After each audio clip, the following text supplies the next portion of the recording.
Luc chapitre 17, versets 7 à 10, parabole. Parabole, c'est une réalité aussi que Jésus adresse à ses disciples. Qui de vous, ayant un serviteur qui laboure ou paie les troupeaux, lui dira quand il revient des champs, approche vite et mets-toi à table? Ne lui dira-t-il pas au contraire, prépare-moi à souper, ceins-toi et sers-moi jusqu'à ce que j'ai mangé et bu? Après cela, toi, tu mangeras et boiras. Doit-il de la reconnaissance à ce serviteur parce qu'il a fait ce qui lui était ordonné? Vous de même, quand vous avez fait tout ce qui vous a été ordonné, dites, nous sommes des serviteurs inutiles, nous avons fait ce que nous devions faire. On va aller dans Romains chapitre 6, on va lire les versets 20 à 22. Romains chapitre 6, versets 20 à 22.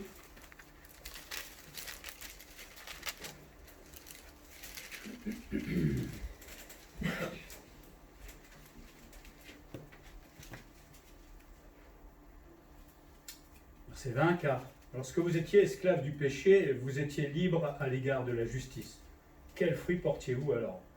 Les fruits dont vous rougissez aujourd'hui, car la fin de ces choses, c'est la mort. Maintenant, étant affranchis du péché et devenus esclaves de Dieu, vous avez pour fruit la sainteté et pour fin la vie éternelle. Et un dernier passage dans 1 Corinthiens 7, verset 22.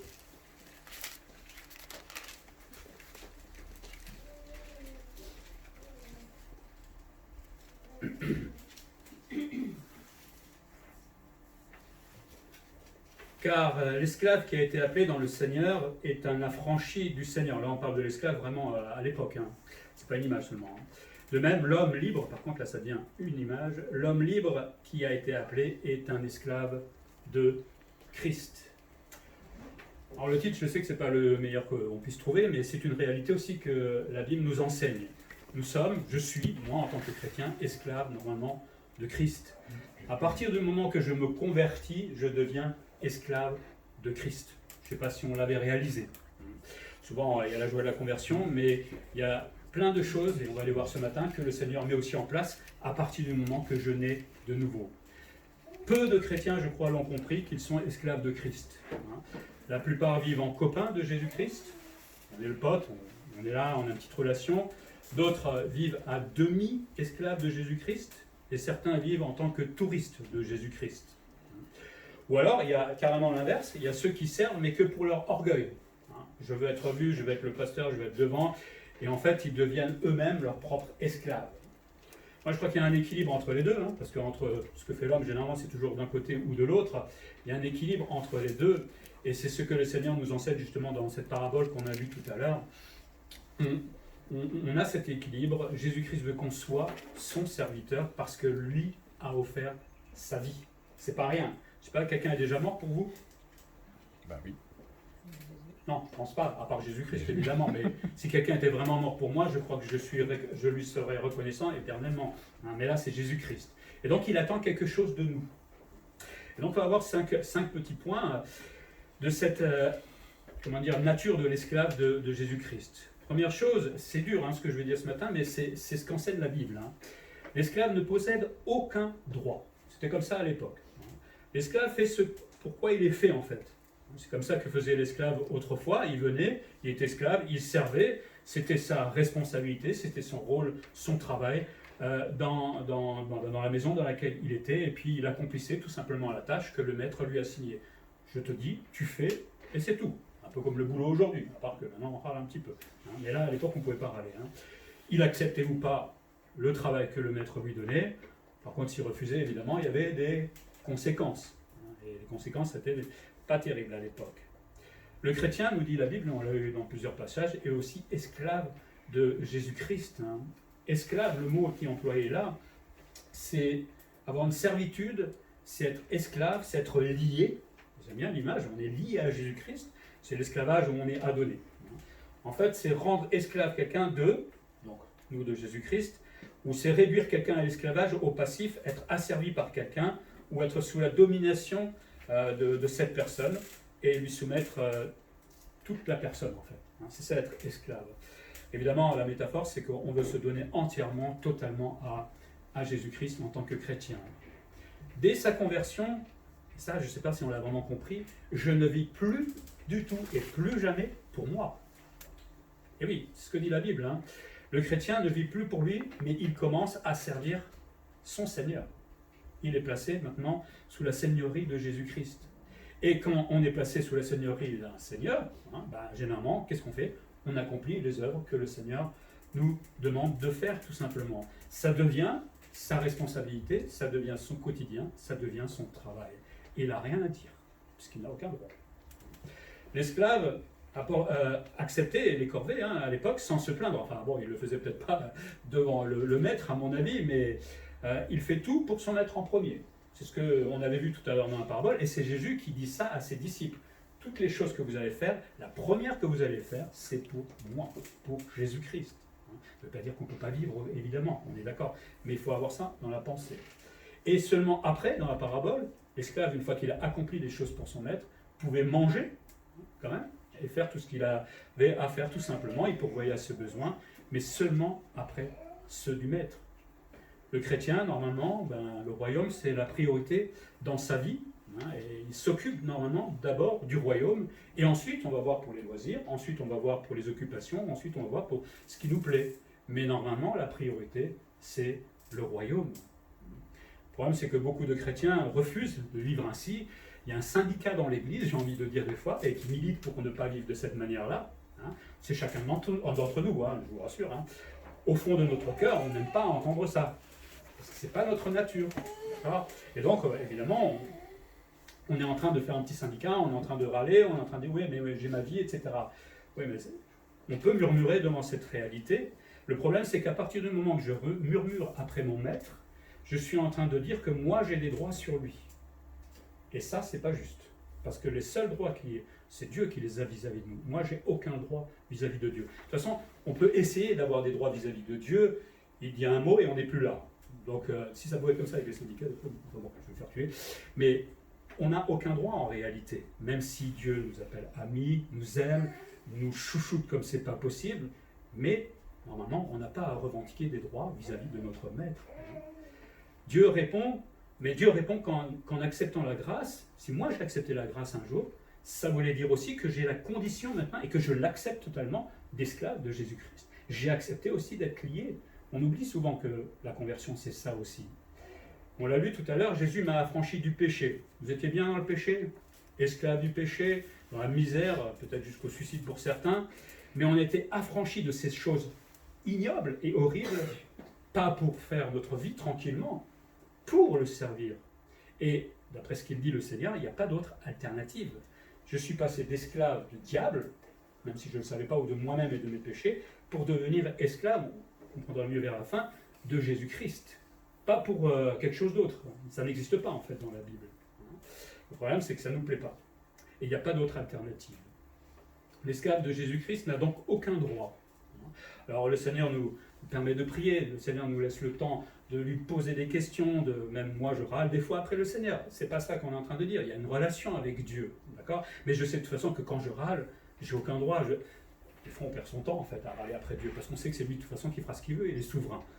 On perd du temps des fois, mais je dois comprendre que je n'ai pas ce droit de changer la pensée du maître. J'ai été sauvé pour obéir, j'ai été sauvé pour servir, et pas pour me promener sur la terre les mains dans les poches. Et ça, il ne faut pas l'oublier. Deuxième chose que ces textes nous apprennent, c'est que l'esclave n'attend aucune reconnaissance. Vous imaginez l'esclave à l'époque avec son maître qui venait de temps en temps voir le maître, ouais, tu ne dis jamais merci. Le maître va te regarder, ok, pardon? De quoi tu me parles là?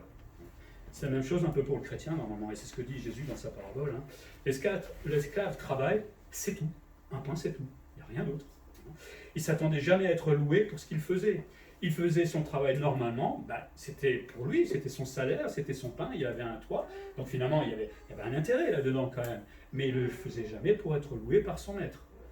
Il avait de quoi manger, c'est déjà pas mal, surtout je pense à l'époque. Et en plus on se souvient que s'il est devenu esclave, ça veut dire qu'il a été acheté à un prix pour servir et faire son boulot. Donc l'esclave était là pour faire simplement ce qu'il avait à faire, il n'était pas là pour être flatté ou pour être remercié par le maître. Ça ne veut pas dire qu'il n'y avait pas des maîtres sympas, je pense à l'époque, qui disaient merci, on est d'accord. Mais techniquement, c'était pas à faire. Et puis, Le maître n'avait pas à louer non plus son serviteur. Ce n'était pas son rôle. Il a payé pour un travail. Hein. Vous n'allez pas voir votre patron en disant tu pourrais de temps en temps me flatter pour mon travail que j'ai fait aujourd'hui. Votre patron, qu'est-ce qu'il va vous dire? Bon, il y en a des sympas, mais il y en a qui ont un peu de reconnaissance, mais généralement ils vous regardent, il était là pour ça, hein, on te paye, t'as rien à dire tout simplement. Donc le maître ne louait pas forcément son serviteur, il est payé pour ça, pour faire un service, et c'était le droit absolu du maître. Personne ne pouvait rien dire. Jésus a payé de sa vie pour nous acquérir. Il faudrait prendre beaucoup de temps, il faudrait vraiment pour se placer devant la croix, comprendre les souffrances encore une fois et encore une fois, bien mettre ça au fond de notre cœur pour comprendre qu'à ce moment-là, il m'a acquis, mais au prix d'une douleur inimaginable, d'une souffrance inimaginable. Mais quand il m'a acquis, au même moment, il a dit « j'ai préparé des œuvres d'avance pour toi ». D'accord ? Et ça veut dire qu'au moment où je suis né de nouveau, où il m'a pardonné le péché, il m'a dit aussi maintenant « tu es prêt à servir ». Et là, c'est le droit divin qui est en cause. Dieu a absolument le droit de dire qu'au moment où je sauve quelqu'un, maintenant, il devient mon esclave. Moi, j'ai rien à lui dire. Personne ne peut rien dire. C'est Dieu qui l'a dit. Servir doit donc se faire humblement. Quand on recherche la gratitude, finalement, c'est vouloir se servir soi-même. Alors, il y a beaucoup de chrétiens, des fois, qui servent dans l'église, mais ce qu'ils attendent, en fait, c'est la gloire, c'est l'orgueil, c'est qu'on les flatte. Emmanuel, oh, quel beau message. On s'en fout de tout ça. On n'est pas là pour ça, en fait. Le problème, c'est que vous allez vite être déçu, parce que généralement, déjà, on ne vient pas vous flatter. Rarement dans l'église, on ne dit jamais que c'était bien, etc. On préfère. Par contre, quand c'est pas bien, là, on vous le dit. Il n'y a aucun problème. Donc, on est très vite déçu si on essaie de se servir soi-même ou essayer de devenir son propre esclave. Rares sont les éloges. Donc, il faut savoir servir avec humilité. Comme dit Jésus, c'est dur ce qu'il dit quand même. Serviteur inutile. Je ne sers à rien. Parce que s'il n'y avait pas Emmanuel, il y aurait quelqu'un d'autre à ma place. Et je le sais très bien. Chacun d'entre nous, on est inutile, mais le Seigneur veut quand même que l'on serve. L'esclave, donc, se doit d'œuvrer pour Jésus-Christ sans attendre de louange. Il vient, il fait son travail, il œuvre pour Jésus-Christ. Il ne va pas dire de temps en temps à son maître, Jésus, t'as vu tout ce que j'ai fait moi aujourd'hui, tu pourras un peu me flatter. Non, Jésus ne le fera pas, enfin, il le fera en tout cas au tribunal de Christ. Là, les choses vont être claires et il récompensera chacun pour ce qu'il a fait de bien et de mal étant dans sa vie et évidemment dans le service. En attendant, ce qu'il nous demande simplement, c'est d'accomplir les œuvres préparées d'avance par Jésus-Christ. Et c'est intéressant qu'il y ait ce service, ces œuvres. Dans le même passage, on parle de la grâce qui nous est donnée. C'est marrant, c'est dans Éphésiens 2. On a été graciés par la foi, et juste après au verset 10, il dit « avec des œuvres préparées d'avance ». Le salut et le service sont intimement liés. Ce n'est pas un don qu'on reçoit après, c'est quelque chose que tous les chrétiens doivent mettre en place dans leur vie. On ne peut pas s'en détacher en fait. Alors on le fait, mais le Seigneur nous tiendra compte un jour de tout cela. L'esclave donc de Jésus-Christ sert son maître avec joie. Youpi, non? Oui, mais c'est ça normalement, on le fait avec joie. Pourquoi? Alors peut-être pas l'esclave à l'époque, mais moi en tant que chrétien, je le fais avec joie, même si c'est dur, mais par reconnaissance de ce que Jésus-Christ a fait pour moi. La reconnaissance, c'est pas juste de dire « Ah, merci Seigneur Jésus pour ce que tu as fait. » La vraie reconnaissance, c'est celui qui obéit clairement à Jésus-Christ. Là, on devient reconnaissant. Si je sers qu'à moitié, si je sers un petit peu ou pas du tout, il n'y a aucune reconnaissance en fait de ce que Jésus-Christ a fait pour moi. Et surtout, je n'ai pas compris le rachat, le fait que je suis devenu esclave de Jésus-Christ. Je sers donc mon Seigneur avec joie, par reconnaissance pour le salut que lui m'a offert. Je ne suis plus esclave du diable. Quelle grâce, quelle joie! Et aujourd'hui, je ne suis pas plus esclave de mon péché, mais la libération que le Seigneur a fait dans notre vie, si on est vraiment né de nouveau, c'est quelque chose d'extraordinaire. Et ça donne envie de servir le Seigneur. Ça donne un zèle fou, en fait. Troisième chose, l'esclave reste insensible à son entourage. Je vais expliquer. Des fois, on sert et puis on va regarder ce qui se passe autour de nous. Mais l'esclave, lui, servait quoi qu'il se passe autour. Il n'avait rien à penser, à réfléchir. Et même si dans la parabole, le maître semble un peu égoïste, là, parce que l'esclave, il arrive, il est crevé, il est fatigué de sa journée, et puis le maître dit, maintenant tu me sers, et après tu te débrouilles pour ta famille et toi. D'accord? Ça paraît égoïste, mais c'était le rôle, encore une fois, de l'esclave. Et surtout, le rôle de cet esclave, c'était pas de rentrer et de commencer à critiquer son maître ou à accuser l'attitude du maître, à dire, ah, t'es égoïste, je suis fatigué, je suis crevé, gna gna gna gna gna. Le maître, il vous regarde et dit ok, si tu ne veux plus être chez moi, je me débarrasse de toi, il n'y a aucun problème. Hein. Il y a d'autres esclaves là-bas. D'accord ? Donc il n'y avait pas d'attitude de la part de l'esclave à critiquer. Je ne dis pas qu'il ne le faisait pas dans sa tête, à mon avis, mais ce n'était pas frontal, à mon avis. Hein. Il se concentrait sur sa tâche, il servait le maître, qu'il soit bon ou non. Nous, on a une sacrée chance quand même, c'est que notre maître à nous, il est la bonté par excellence et l'amour par excellence aussi. Mais en même temps, ça rappelle que chacun a son rôle. Peu importe que le maître soit égoïste ou non, tous les deux jouaient leur propre rôle. Parce que si je veux être un esclave qui commence à critiquer, à accuser l'attitude du maître, là je pense aux chrétiens, à ce moment-là, le maître va vous dire, écoute, moi j'ai fait ma part, j'étais sur la croix, d'accord ? Si tu veux prendre ma place, moi il n'y a aucun problème, on va interchanger. Comme ça, moi je vais pouvoir un peu râler aussi. Par contre, est-ce que tu es capable d'accepter la croix ? Ça, c'est la question qu'on va se poser et à laquelle on va dire non. Donc chacun sa place, Emmanuel. Je suis le maître, toi tu es l'esclave, tu es mon serviteur.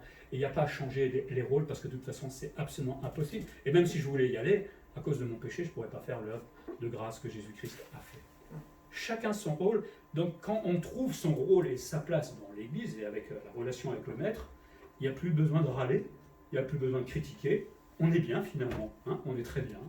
Et on va servir aussi malgré les autres, parce que, attention à notre manière de servir. Alors, il y en a qui vont accepter souvent d'accumuler beaucoup de fardeaux, l'ingratitude des autres, l'injustice, et à un moment, on craque, on en a marre de voir que c'est toujours nous qui faisons tout et l'autre font rien. Hein.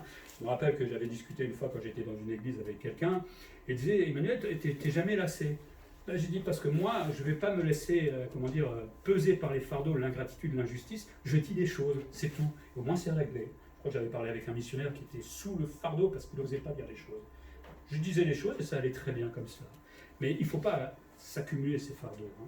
Parce que intérieurement, si je veux servir, et que je regarde autour de moi, ben, tout doucement, je vais commencer à me comparer, faire des reproches aux autres, voir leur paresse, leur individualisme, et finalement, ça fait beaucoup de mal. Donc l'esclave, comme à l'époque, reste insensible aux attitudes des autres. Il ne se compare pas aux autres. C'est naturel, chez les êtres humains, je le sais, hélas, mais il fait tout simplement le travail que le Seigneur lui a confié, c'est tout. Il ne regarde pas ailleurs. Évidemment, on voit, on est bien d'accord, mais à partir du moment où on commence à critiquer un peu au fond de son cœur, on s'arrête tout de suite et on dit, voilà, on va regarder mon travail, tu m'as demandé de faire ça, ok, les autres ils se débrouillent, ça sera réglé avec toi là-haut. Moi je peux rien faire, mais ça c'est toi qui t'occupera d'eux là-haut. Et je crois que quand on commence à faire cela, on commence à ressembler de plus en plus à Jésus-Christ.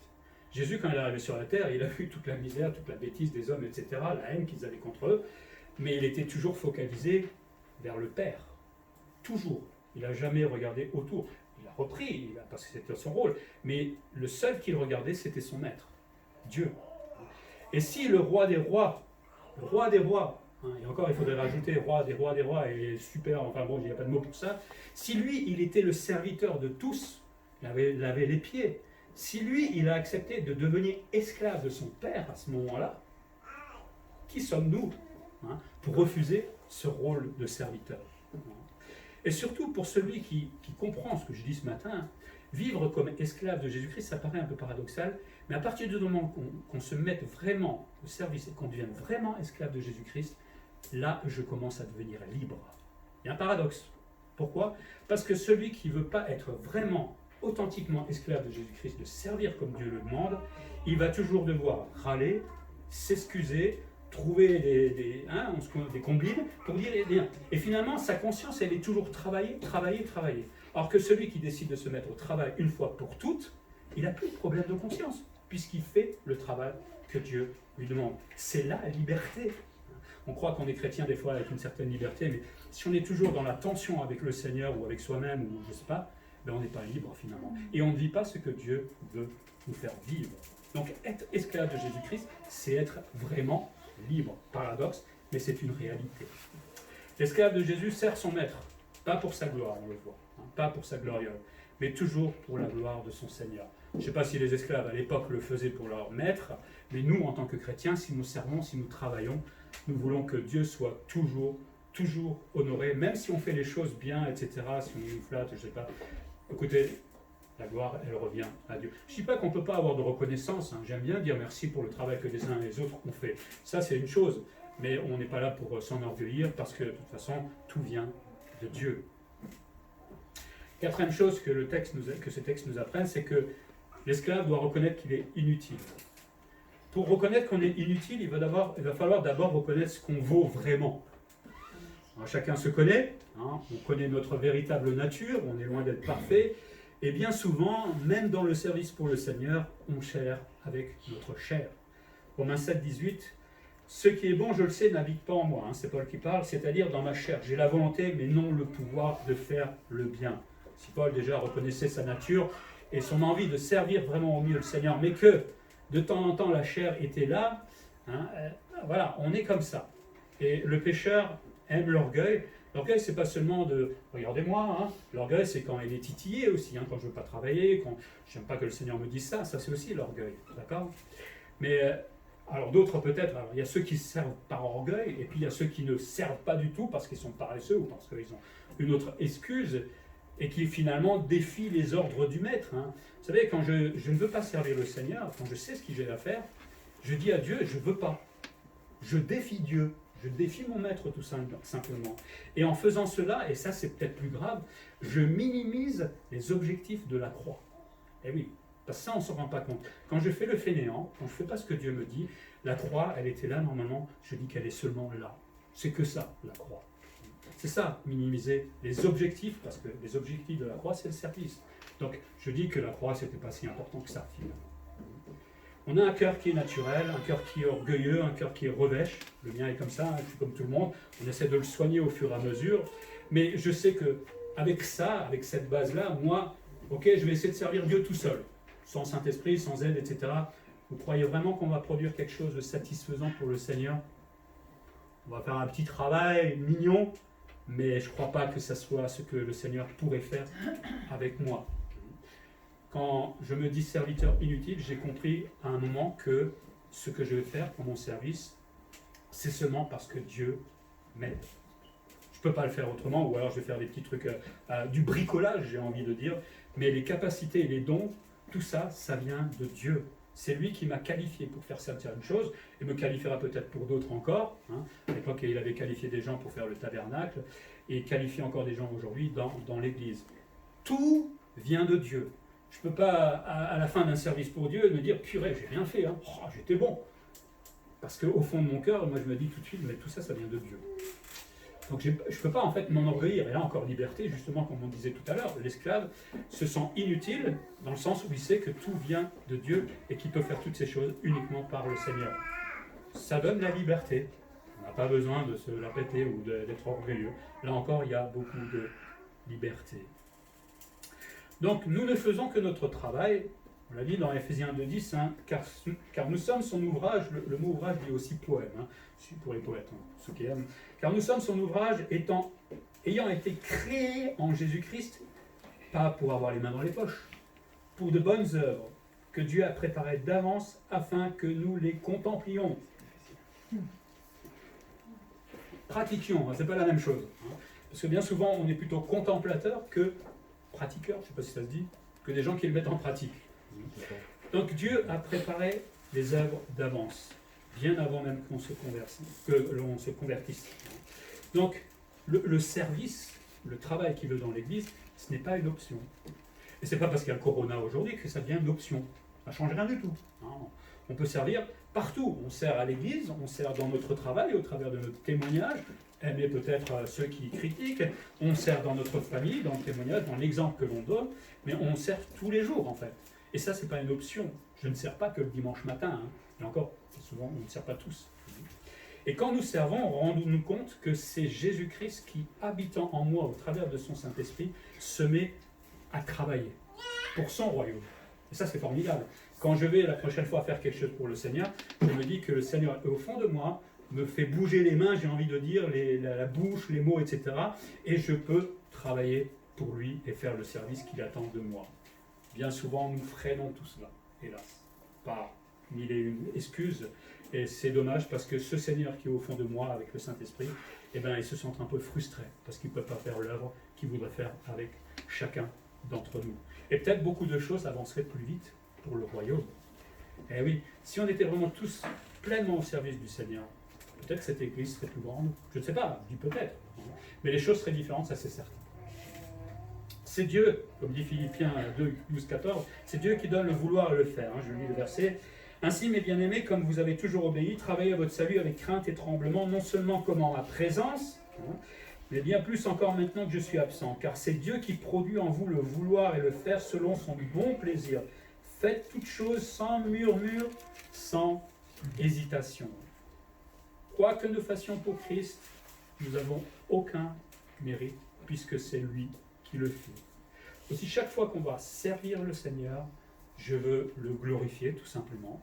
Je veux que toute la gloire lui revienne, parce que de toute façon, il n'y a rien pour moi, parce que c'est lui qui me qualifie, c'est lui qui me fait tenir debout dans ce service.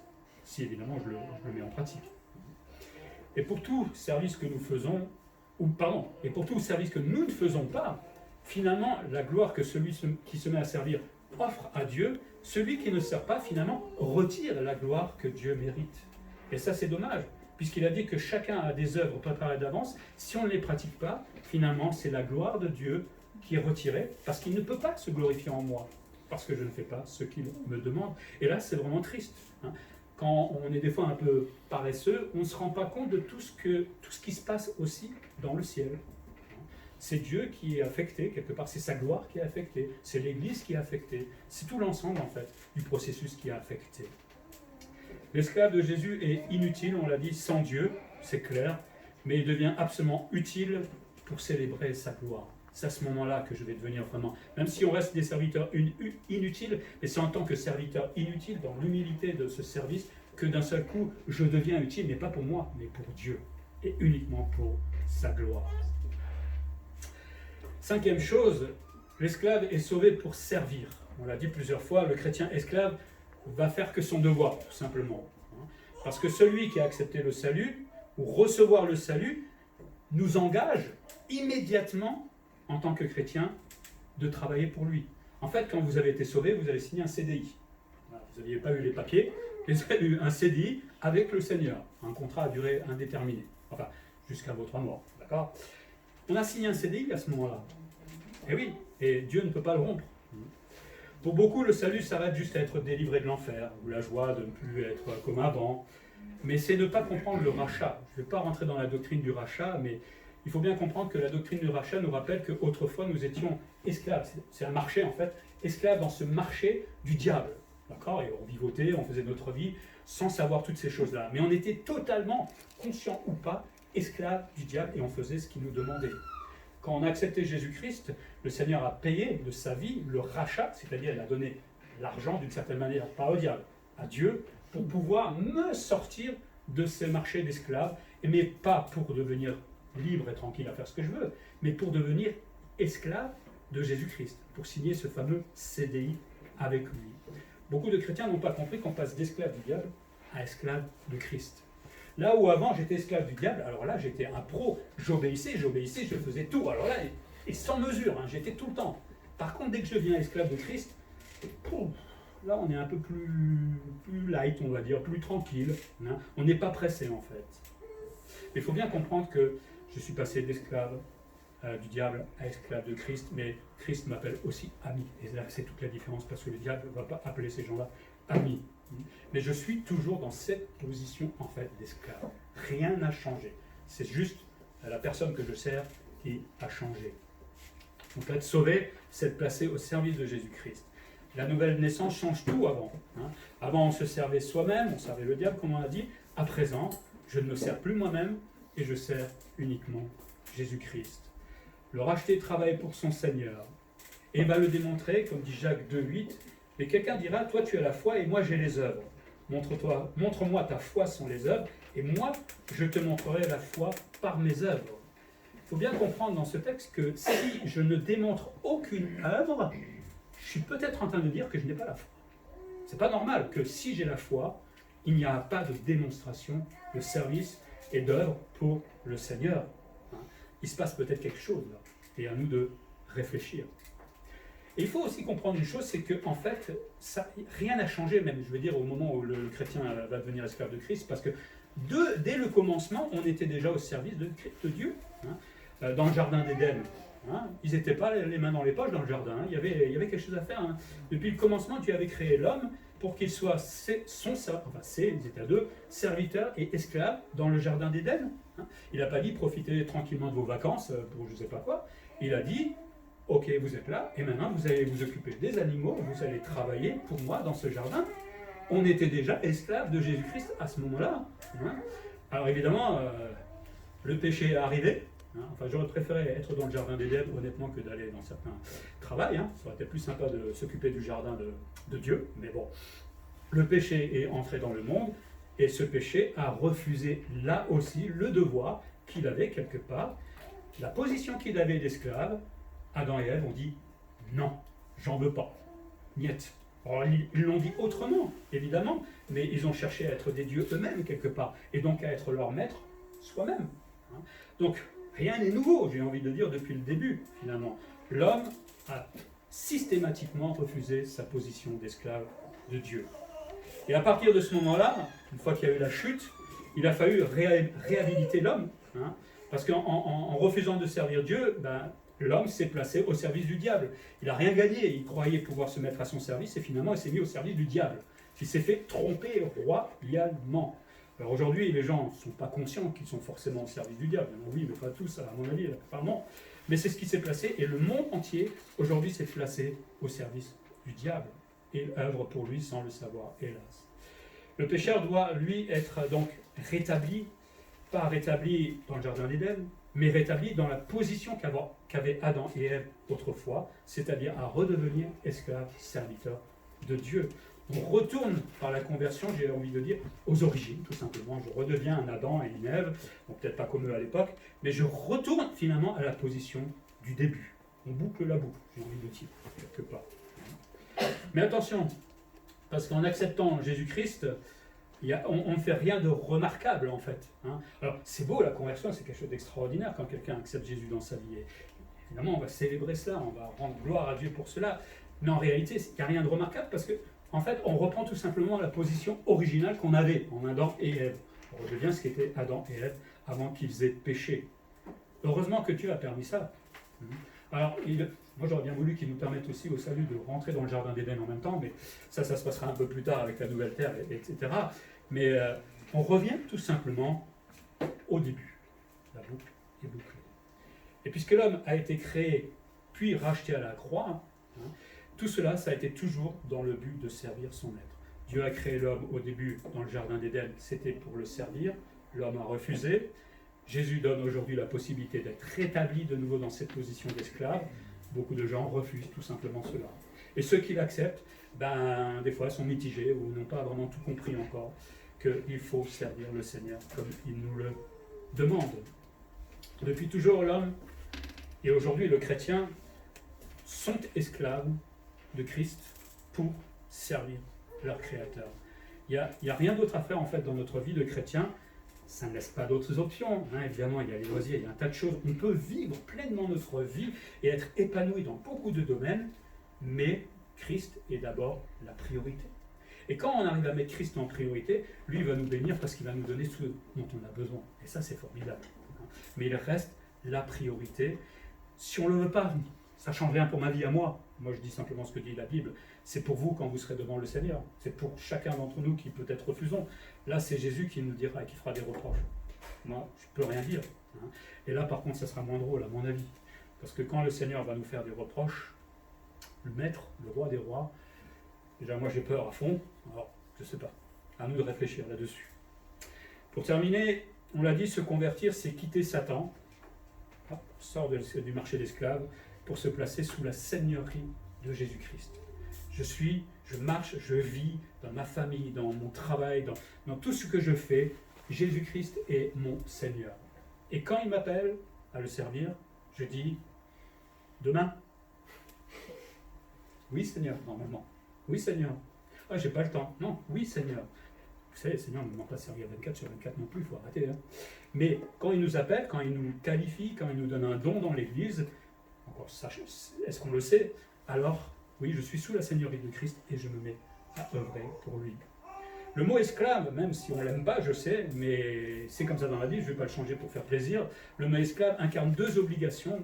c'est une consécration totale à Jésus-Christ. Pas une petite consécration, pas une moyenne consécration. Vous imaginez si Jésus avait juste coupé une main, il n'y aurait pas de salut, il n'y aurait rien. Il a donné toute sa vie pour que nous puissions être rachetés. Et à partir du moment que j'ai été racheté, je donne toute ma vie, j'accepte dans le contrat d'être racheté, d'offrir toute ma vie à Jésus-Christ. Tout, mon cœur, mon esprit, mon âme, mon corps, mon service, ma vie de famille, tout, absolument tout. Donc, première obligation, la consécration totale à Jésus-Christ, et aussi la deuxième, c'est d'être consacré pour le peuple, c'est-à-dire en servant dans l'Église, forcément, je vais servir les autres, et même peut-être dans le témoignage, servir le Seigneur pour que des gens soient convertis. Alors, de qui sommes-nous aujourd'hui esclaves? De notre chair? Oh, je crois qu'on l'est tous un petit peu. Notre ego, là aussi, je pense qu'on a. Est-ce qu'on est esclave du travail, de notre famille, de notre paresse, ou est-ce qu'on veut devenir esclave de Jésus-Christ? Alors, ce n'est pas une question normalement, hein. Il y a une affirmation là-dedans. On doit cesser de se tromper, parce que je vais dire, le maître va un jour revenir pour évaluer ses esclaves. Il y a d'autres paraboles qui parlent de cela. Et on a beau se dire, ouais, bon, ça c'est pour demain, c'est pour après-demain. On ne sait pas si demain on ne se retrouvera pas devant le Seigneur. Et là, on sera évalué à ce moment-là. Vous savez, si ça n'effraie pas le chrétien de se retrouver devant le tribunal de Christ, soit il n'a rien compris, soit qu'il n'est pas sauvé. Parce que ce n'est pas possible de ne pas s'effrayer. De prendre conscience qu'à un moment, je vais être évalué par Jésus-Christ. Ça, je ne veux pas qu'on soit dans l'effroi, évidemment, mais il faut qu'on prenne conscience. Vous savez, quand votre patron vous convoque dans le bureau, généralement, on a les jetons, j'ai envie de dire. Quand Jésus va me convoquer dans son bureau, souvent on y va, oh, c'est la vie chrétienne, c'est tranquille. Non, c'est pas ça du tout. Il faut qu'on se rende compte qu'on doit y aller comme esclave de Jésus-Christ, en ayant fait ce qu'il m'a demandé de faire. Aussi, servons avec zèle, avec la joie d'être libre, justement, de servir. Servons avec amour, amour pour celui qui finalement nous a servi en tant qu'esclave, premièrement, durant son ministère, mais il a été esclave jusqu'à la croix, à Golgotha, où il a donné sa vie pour que nous puissions, à présent, devenir à notre tour des esclaves de son Père. Que le Seigneur nous aide dans ce domaine, je sais que ce n'est pas évident, mais il veut nous aider. On va prier.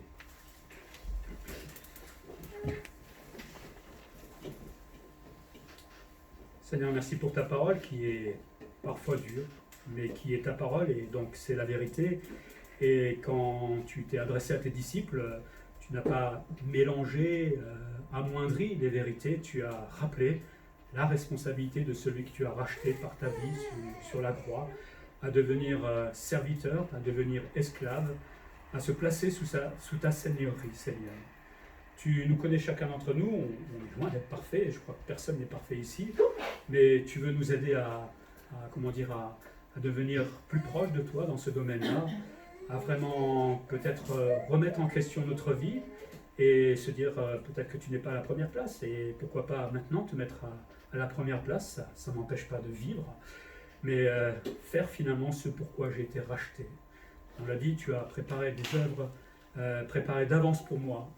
En même temps, je me dis, mais quel honneur, Seigneur, tu me fais, moi qui suis capable de rien, qui suis un serviteur inutile, de pouvoir œuvrer pour toi. Quelle grâce aussi tu fais pour moi. Apprends-moi à chercher ce service, à le comprendre dans l'Église, dans mon quotidien. Apprends-moi à t'obéir le mieux possible, Seigneur, pour que je puisse enfin vivre la liberté que tu nous as donnée en Jésus-Christ.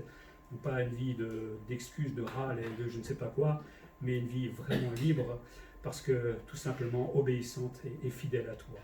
Aide-nous dans tout cela, et peut-être en tant qu'esclave, dans notre témoignage, dans notre vie quotidienne, parce que les gens vont nous voir justement vivre différemment, et que cela stimule la foi des autres, tout simplement, et les amène à devenir aussi un jour des rachetés de Jésus-Christ. Aide-nous, Seigneur, on l'a dit, on ne peut rien sans toi, et tu vas nous aider si, évidemment, nous laissons faire dans notre cœur. Que ton nom soit glorifié, Seigneur, et nous voulons rester esclaves de toi, en Jésus-Christ. Amen. Amen.